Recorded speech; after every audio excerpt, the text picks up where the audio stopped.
Good morning बच्चों। आज हम 10th क्लास ज्योग्राफी का सेकंड लेसन पढ़ेंगे। लेसन का नाम है वन एवं वन्य जीव संसाधन। वनों से संबंध है यहाँ हमारा पेड़ पौधों से यानी वनस्पति से, और वन्य जीवों से है हमारा संबंध जीव जंतुओं से।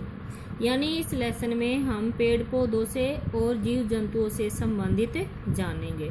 जैसे कि हमारा पृथ्वी ग्रह है जिस पर हम रहते हैं, वहाँ पर हम छोटे से छोटे यानी सूक्ष्म जीवाणुओं से लेकर जैसे बैक्टीरिया है, वटवृक्ष है, हाथी है और ब्लू व्हेल, यानी हम इस ग्रह पर छोटे से छोटे जीवाणुओं से लेकर बड़े से बड़े ब्लू व्हेल तक करोड़ों जीवधारियों को एक दूसरे के साथ रहते हुए देखते हैं।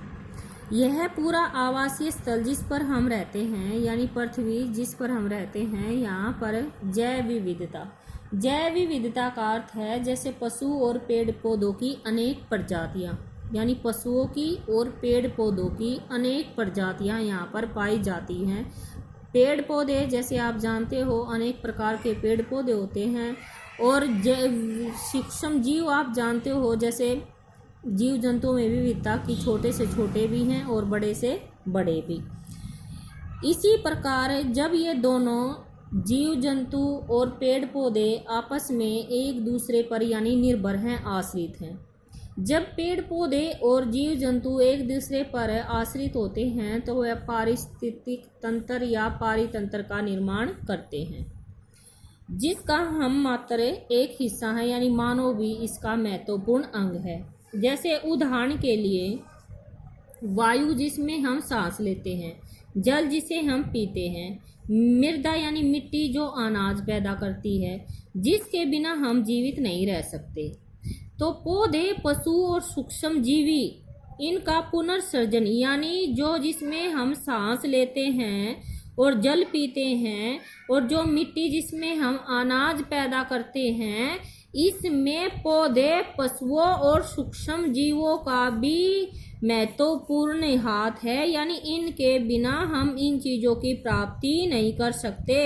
और पौधे, पशु और सूक्ष्म जीव ही मिलकर पारिस्थितिक का निर्माण करते हैं, यानी पारिस्थितिक में महत्वपूर्ण भूमिका निभाते हैं। यानी ये जीव जंतु और पेड़ पौधे एक दूसरे पर निर्भर हैं, जिससे पारितंत्र का या परिस्थिति तंत्र का निर्माण होता है, और यह दोनों एक दूसरे पर आश्रित हैं। इसके बाद पढ़ेंगे हम भारत में वनस्पति जात और प्राणी जात।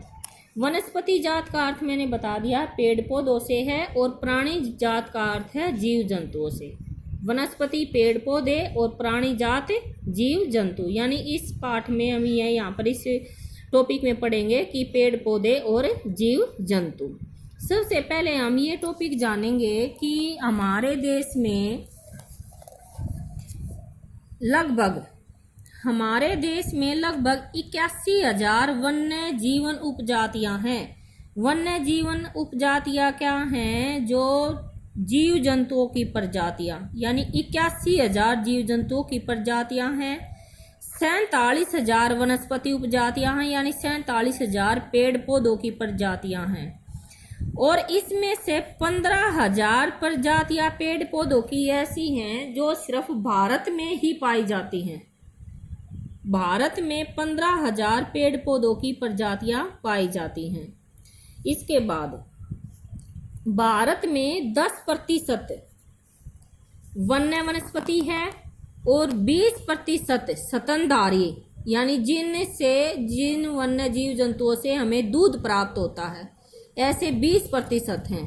और 20 यानी 10% पेड़ पौधे और 20% स्तनधारी भारत से लुप्त होने के कगार पर हैं, यानी ऐसे हैं उनकी आशंका है कि 10% तो पेड़ पौधे और 20% स्तनधारी, यानी जिनसे हमें दूध प्राप्त होता है, ये प्रजातियां भारत से खत्म होने के कगार पर हैं, यानी ये लुप्त होने के कगार पर हैं, बहुत कम हैं और धीरे धीरे ये खत्म होने के कगार पर हैं। इनमें से कई उपजाति तो नाजुक अवस्था में है। नाजुक अवस्था का अर्थ है बहुत ही कम हैं और लुप्त होने के कगार पर हैं। इनमें से जैसे एक तो है हमारा चीता, एशियाई चीता, एशियाई चीता, गुलाबी सिर वाली बत्तख, पहाड़ी कोयल और जंगली चित्तीदार उल्लू।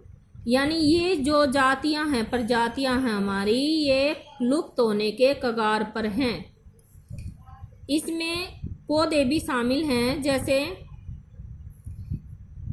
हुब्बड़िया, एस्ट्रायूरोन, घास की प्रजाति। ऐसे पौधे भी हैं जो कि लुप्त होने के कगार पर हैं। आज हमारा ध्यान अधिक बड़े और दिखाई देने वाले प्राणियों और पौधों के लुप्त होने पर अधिक केंद्रित है, परंतु छोटे प्राणी जैसे कीट और पौधे भी महत्वपूर्ण होते हैं और यह भी लुप्त होने के कगार पर हैं। इसके बाद हम जानेंगे भारत में बड़े प्राणियों में से स्तनधारी। जो बड़े प्राणी हैं यानी जो बड़े दिखाई देते हैं, उनमें से 79 जातियां हैं बड़े प्राणियों की स्तनधारी, यानी जो दूध देते हैं, बड़े 79 हैं। पक्षियों की 44 हैं। सरीसृप यानी जो पृथ्वी पर रेंग कर चलते हैं, 15 जातियां हैं। और जल स्थलचर यानी जो जल में विचरण करते हैं, यानी जल में चलते रहते हैं, उनकी 3 जातियां लुप्त होने के कगार पर हैं। 1500 पादप जातियों के यानी 1500 ऐसे छोटे पेड़ पौधे हैं जो लुप्त होने के कगार पर हैं।